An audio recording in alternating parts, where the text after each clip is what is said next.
I worked in the mining industry in the late 60s when I was about 20. Before that, I was bagging groceries at the local supermarket. Then, after being told about this mining job by a friend who was in it, I decided to take it because the pay was much better than my current job. I applied and got accepted to work at what was said to be the safest and best paying job a man could ask for at the time. But one thing that the big mining companies don't tell you is all of the risks involved. They tell you things like lung cancer is possible, but highly unlikely. Mines can collapse, but it's super rare with our safety standards, etc., etc. What they don't tell you about is the shit that goes on behind the curtain of advertising. When I was hired, I moved to a small mining town in the middle of nowhere to carry on with my job. And after I settled in, I started at work. After I stated, I went through training where I learned the do's and don'ts of mining, how to properly dig out coal and other minerals if I encountered them. So after all of this, I was partnered up with a more experienced miner who had been down there for what he told me was 13 years. So I figured this guy knew what he was doing. Anyways, I was paired with him to shadow, learn some more specifics. He took me into the mine, showed me a day in the life, pointed out some cool things along the way, gave me a couple pointers. He seemed like a pretty great guy. He had a certain friendliness to him that was somewhat foreign to me. So, after a week of shadowing, it was time for me to go off by myself, and I felt pretty ready.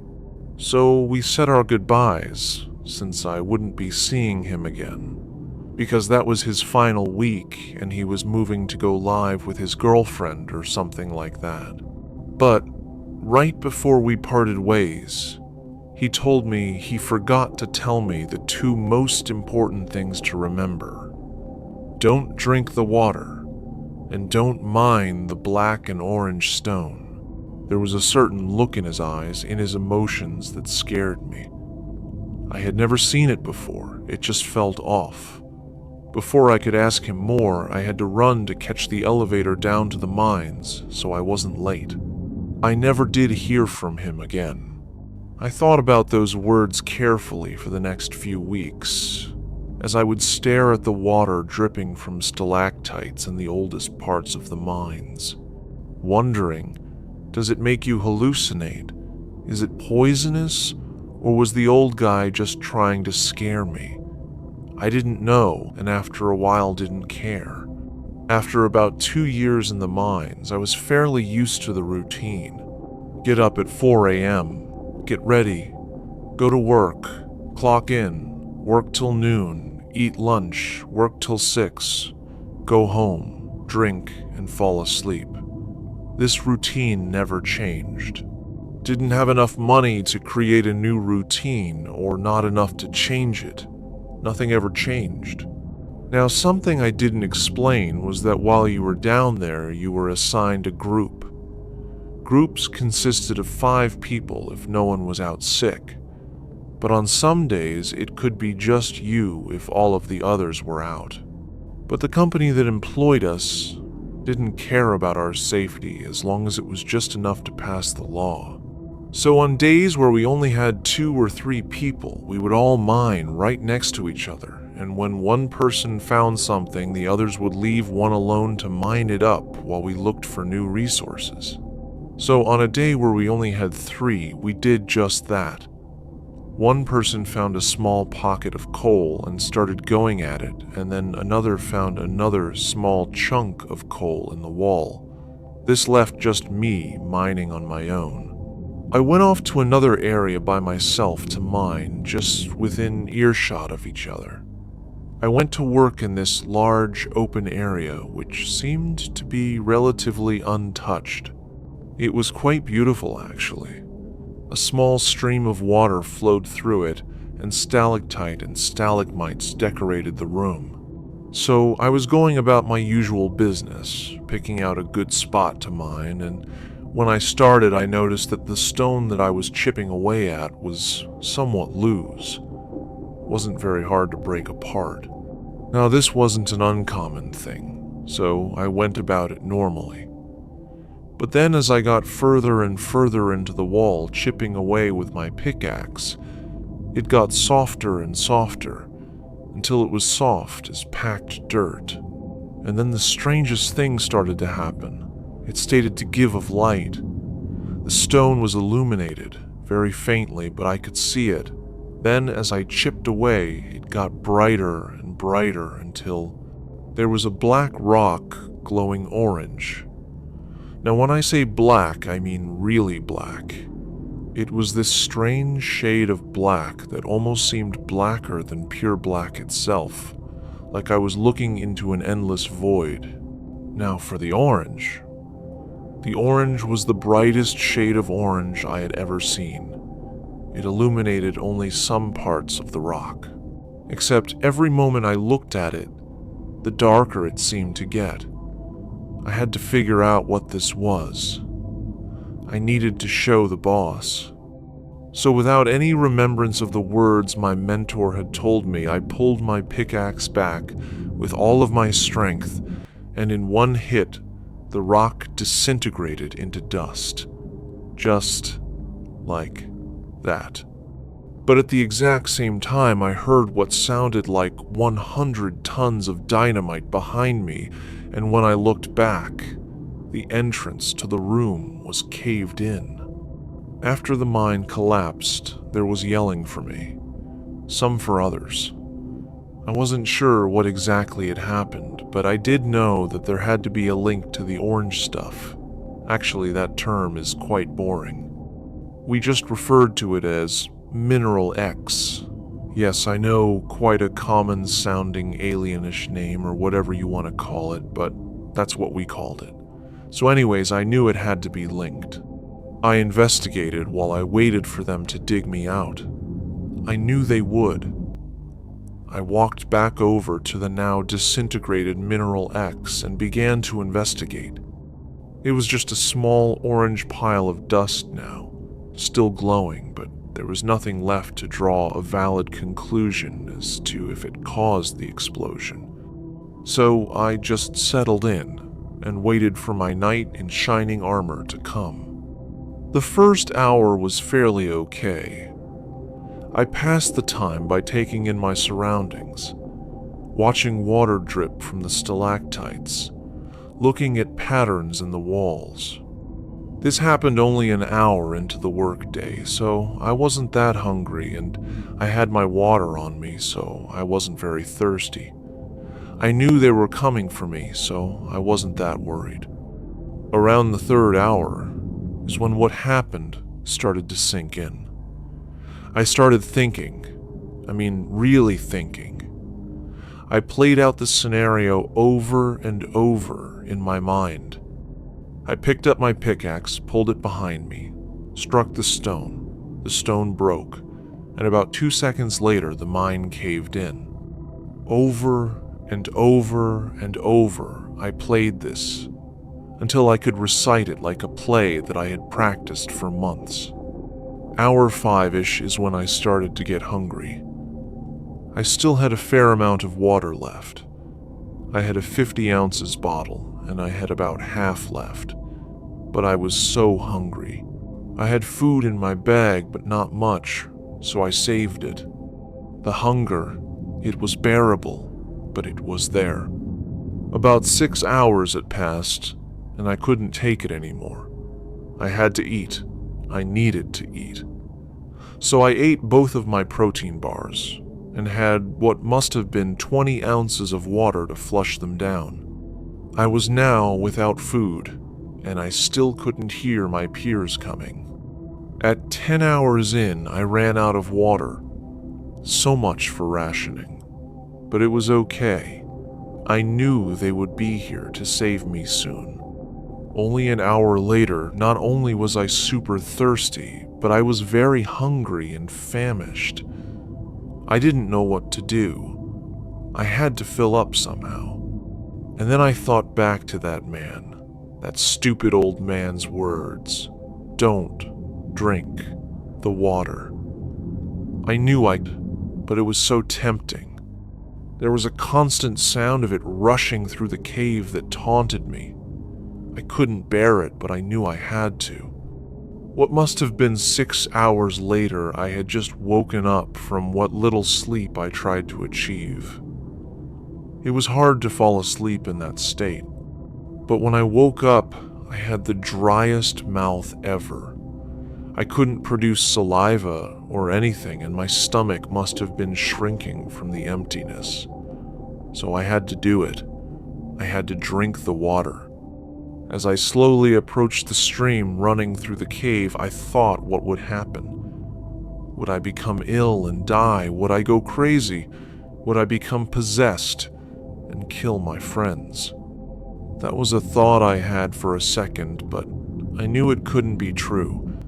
So, without looking back, I filled my bottle with the water, and then I drank it. Nothing happened except my thirst wasn't as bad. That fucking man was lying to me. Are you kidding me? How could you do this to me? The Mineral X was probably just some weird form of copper or something, and the water was complete bullshit. So I had some more. A lot more. I had so much that my stomach began to hurt. So then, happy with the water, I fell back asleep. I was then woken from my sleep by a loud, constant banging sound, and then the brightest light imaginable bust through the wall where the cave had collapsed. And then more shuddered in until my eyes became used to it, and then 2 men came in and asked me if I was okay. Gave me water and food and got me, tea of there. I took a week of leave before I went back to the mine, and was given a raise so I didn't sue the fuck out of that damn company. Things were pretty normal after that. But something felt of... All of the time, I sensed something. I was finally put back to work, and everything was pretty normal. 2 was doing a normal job going about my business all of a sudden. I heard something. I turned around to find water dripping in the ceiling. Was that there before? Probably just paranoia. Nothing most likely. I went back to work, and then the same sound grew louder. I turned back, and a small stream emerged from a different point in the wall. What the fuck was going on? I went to investigate when, at the end of the tunnel, I saw the reflection of my light bouncing off a large, flat surface on the floor. As I looked closer, I realized what it was. Water. The mine was flooding. I booked it out of there, and then I was met with a 2-way intersection. One to my group and the other to who knows where. And on cue, like something was trying to block my way, a wall of water came rushing down the tunnel from where my group was, so I booked it the other way out of there. I kept getting met with more and more intersections and the same scenario occurring over and over. Sometimes it was a cave going down that was already completely flooded. Sometimes it was a wave rushing down one. Until finally, I was met with 2 choices. Neither had water, they seemed fairly normal. I booked it to the one going up, and luckily enough, it was the way out. I was in the main room where the elevator shaft was. I was screaming to others that we needed to go, we needed to get out. And as I got on, everyone stared at me confused. I told them that the caves were flooding, and when I said those 4 words, they all booked it to the elevator and we rode it out of there. We waited for hours for more to come out, or for water to seep out the top. They finally sent people down there after neither of these possibilities occurred, and when they came back up, they told us that the caves were not flooded, but that all of the walls were soaked. But how was that possible? How did the caves flood and then empty? After investigation, we figured out that the water had come through holes in the wall that I saw appear that were not there before the incident. But the strange thing, what was never identified was those lost in the accident's bodies or anywhere the water could have drained from the cave. About 3 weeks later, there was still no sign of anyone of the 17 men that went missing on that tragic day. We informed their families, and after that, we just went back to work. No one could afford to take time off, and the company wasn't willing to give us paid leave, so we just kept mining. Every day I keep thoughts of them in my mind, my coworkers, my friends. Why the F did this happen? It was all my fault I drank that fucking water. It was me that caused the flood, God damn it. Every day I thought about that. But then I thought maybe there was hope. Maybe they were still down there. Maybe there was hope. So I got to thinking what I could do to find them. The water is what caused it. It had to be. So then I started looking at the minor details. The water dripping from the ceiling, the corrosion in the wall. This went on for weeks, if not months. I didn't find anything, until one day when I did find something. Out of sheer luck, I noticed out of the corner of my eye a strange hole in the wall. It wasn't just a small hole. It was large, too large, large enough to crawl through. How had I missed this before I walked through this part of the mine every day? But when I asked a friend about it, they asked me with a very confused expression, "What hole?" "That one, right there." "What are you talking about?" At this point, I was confused. How could he not see the hole? So I just played it off. "Oh, nothing. Just kidding, man." He gave me a confused look and then kept walking. Okay, this was weird. How could I see it but he couldn't? Could you only see it if you really wanted to? Or was it because I had drank the water? I couldn't bear it. I had to know. So I looked around to make sure no one saw me, and then, as soon as the coast was clear, I crawled into the hole and crawled my way through it until I was at the other side. I stood up in a room that was very dimly lit by some holes in the ceiling and nothing else. But we were too low underground for there to be sunlight, so I brushed it off and kept investigating. As I kept walking, I realized I wasn't in a room. I was in what seemed to be an endless corridor. But the one thing that I did notice was that the further down the seemingly endless hallway I got, the colder it seemed to get, until it got so cold I could see my breath. Then I noticed that the walls had changed to a sort of see-through material that was fogged up by the cold. I walked over to investigate, and when I did, I couldn't see very much. So I put my hand up to the material to wipe the fog off when I realized what the material was. Ice. But how was that possible? At this depth, the water should be warm if anything. At this point, everything I saw and didn't have time for questioning. But was it just a layer of ice? Or was it ice all around me with a passage carved in? Only one way to find out. I wiped the fog off the ice. Oh my God. It was my coworker who was lost in the flood. But how was that possible? How could he be down there? What the F was going on? Then I heard it from the direction I was heading. It was a loud, sharp noise, like nails on a chalkboard, or metal on ice. It was constant, never ending, but it kept getting louder and louder. Whatever it was, I wasn't going to be sticking around for. I took off towards the exit. and the sound grew fainter and fainter the further I got. But then I was met with a four-way intersection. Was that there before? I don't know, and I didn't have time to figure it out. I kept running straight, and as I was doing so, I turned my head around to see if I was being followed. And then I saw what I could only conclude were the eyes of Satan himself.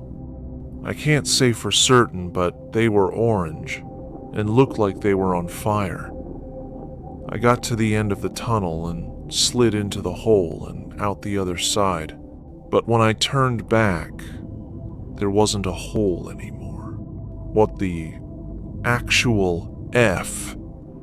I know I say it a lot, but F, holy F. I couldn't tell anyone until I was certain of what just happened. I left the mine with the intent of taking the rest of the day off because I didn't feel good.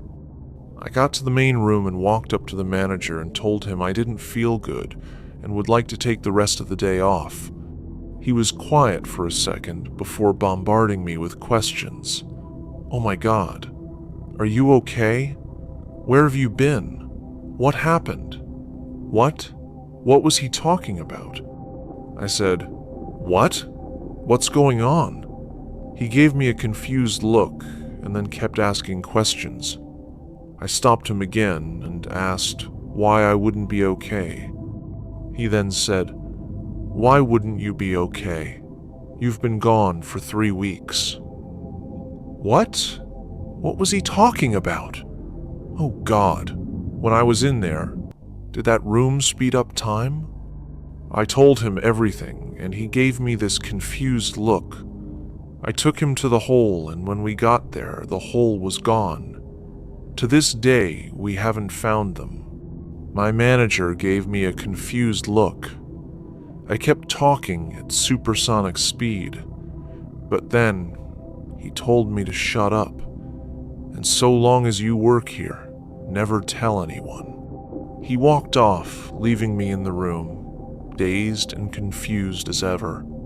Somehow, I must have been linked with the water. It seems that I was the only one able to see that hole in the wall, and the flood started where I was. Now, this mine was fairly new, probably only a couple months old, so all of the workers were moved in from different mines around the area. Also, the entire mine was built on top of an old cave system that hadn't been touched for quite some time. So it was part man-made, but mostly natural. I never figured out the exact age of the mines, but I predicted they dated back quite a while based on how large the caves were. So for about the first month or two, nothing crazy happened. There was a cave-in that killed one man, but other than that, it was way more normal than the previous job. The procedures were fairly similar, except they were adjusted to the fact that we were mining in an old cave system. They spent no time getting us to work. We were shown how to operate the machinery because this mine was more advanced than the other mines. We were assigned groups like the previous mine and told that once one person found something, move on like the previous mine. They also told us if you find anything unusual, don't touch it and report it to them immediately. So about 3 months of working in my group was assigned to a new area that had never been mined out before. Everything in it was untouched, and by everything untouched I mean unseen to. The staff had never checked to see if the area was safe to mine in, or if there was anything out of the ordinary in there. They just threw us in there blindly. So my group was going to work with no luck so far. They kept working while I stupidly decided to check out a different area to see if we could have any luck there.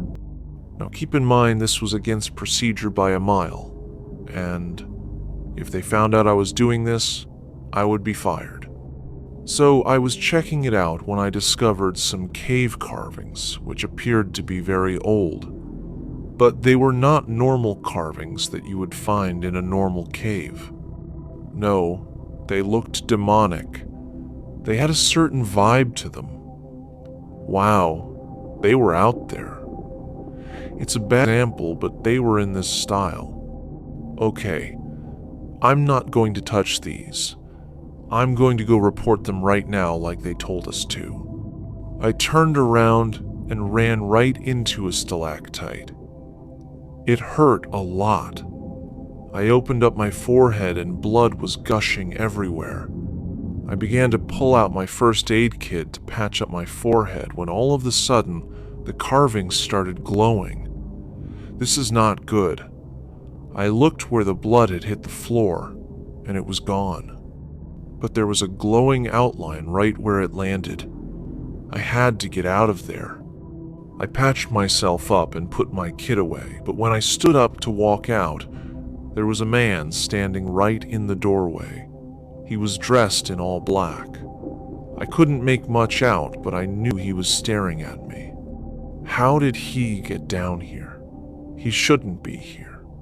I approached him slowly to ask who he was, but as I got closer and closer, I saw more detail. His skin was a strange sunburned shade, and he had a metal pole in his right hand with spikes on top, and his eyes were the same as the eyes I saw in that hallway.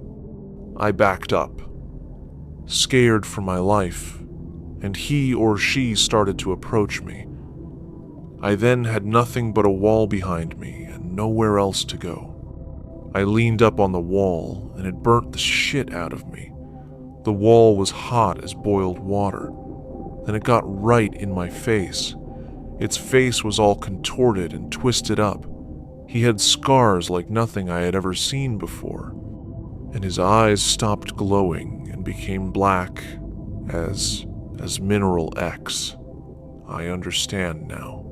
It then said to me in the deepest, raspiest voice imaginable, "You signed your soul to me and did not allow me to take it the first time. Now you are foolish enough to summon me here back to you?" I protested in a scared and tiny voice compared to him. "I didn't mean to summon you here. It was an accident. I'm sore." "Silence! Your soul is mine now." He placed his hand on my forehead, and it was hot as fire, and that's when I fell unconscious. I was woken only moments later by a colleague. He asked if I was okay, and proceeded to ask what had happened, and he told me that he shot the thing in black, and when he did, it disappeared. I looked at my arms, burnt on the back where I had touched the wall, but the symbols on the walls were gone. I'm lucky to be alive, and I fear for the day I die, because I know when I do, I will come face to face with it again.